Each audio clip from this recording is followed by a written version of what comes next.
I can't turn anymore with that. Spider has a death wish. Welcome back to the channel. Today's going to be a fun range day. The first one is the 300 Weatherby with the 200 grain Terminal Ascent. I'm going to be trying some different powders, H1000 and N570. And lastly, I'm going to show off this Fierce Rage in 300 PRC. Hope you enjoy the video. It was a beautiful day at the range. It was a little more hot than I wanted it to be. It was 90 degrees, but there was no wind.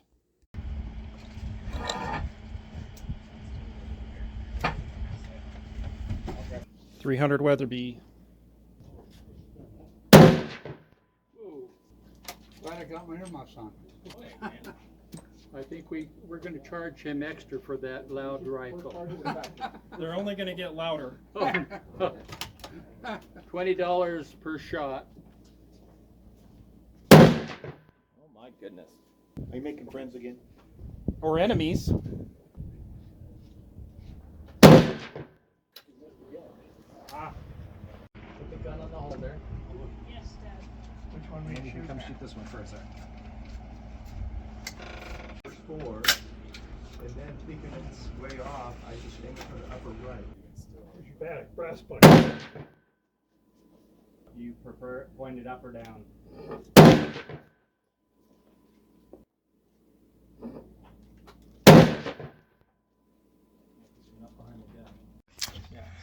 All right, 300 Weatherby group with H1000. First two were so close to each other, and then that one. This has just been my experience with H1000. Not very good. Okay, the first group with 220 ELD-X and H1000. It's not bad. Again, probably 3/4 inch group. Seems to be what this Fierce just does. 3/4 inch. Okay, so I'm going to shoot the upper one. 300 Weatherby N570. I know. So, I think volleyball. Range. Yeah, I think it's $5 a month. So.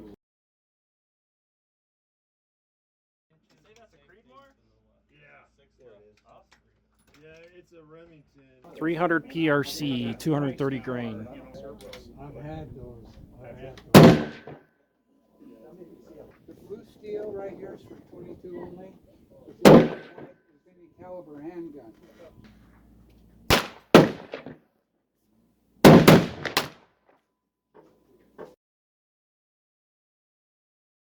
Back from the range, and the results were not too shabby. Before I show you the group sizes, I just wanted to show you the bullets we were shooting. So this is pretty surprising. The middle one is the Terminal Ascent, obviously, the nickel-plated one. And it's just crazy how long this 200 grain bullet is versus on the left, the 230 grain Berger OTM, and on the right, the 220 grain ELD-X.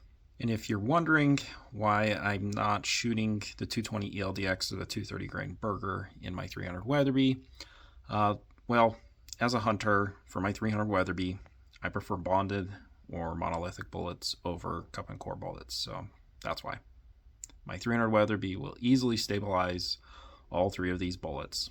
Let's take a look at the best group from the 300 PRC with that 220 grain ELD-X. We are right almost half MOA, 0.627, so that's not bad. This gun is my dad's gun. He is wanting half MOA or better, so we still got a little work to do.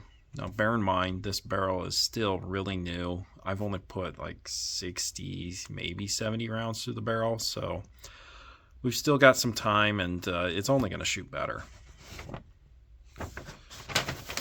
Then the best group with the 230 grain Berger OTMs with N570, we are at 0.782 inch group.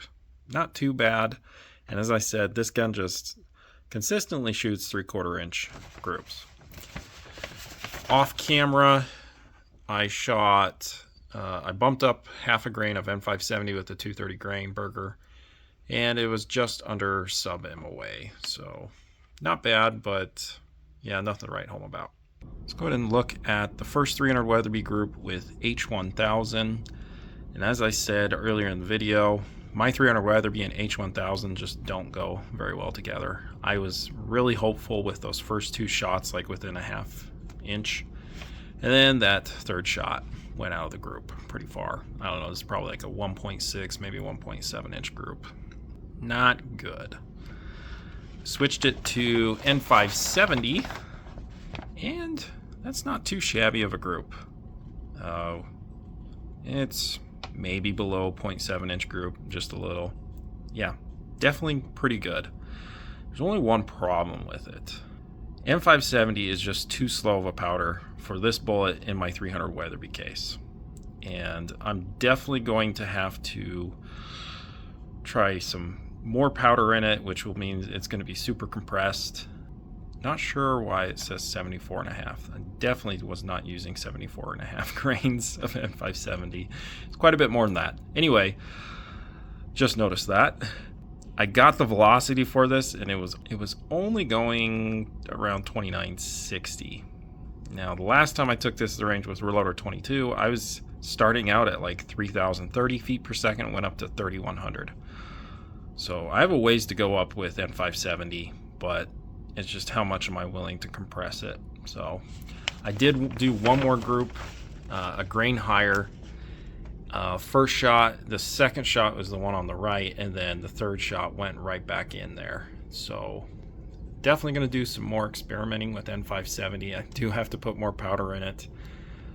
Again, it's probably not the most ideal powder for 300 Weatherby. Let's talk about my first impressions with Terminal Ascent. As far as reloading it, you know, I'm pleasantly surprised with it. I came into this thinking it was going to be kind of hard to load for in my 300 Weatherby, not because of my 300 Weatherby, but I just haven't had good success at all with the Terminal Ascent in factory ammo. Now I know some people swear by it and get really good groups. It's just the rifles I've tried it in, it just wasn't very good. But each time I take it to the range, I get at least one sub-MOA group, and it's, you know, 0.7 and a 0.6 inch group. So I'm pretty happy with it, and I'm really looking forward to doing more load development for it and see if we can get it a little tighter and faster. And I would love to use this for elk hunting in the future.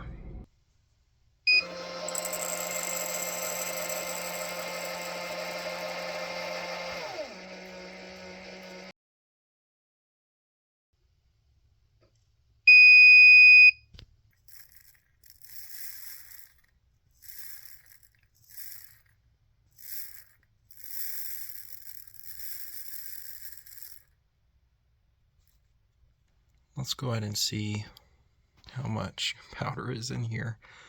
Yeah, that's a ton. It's almost up to the neck.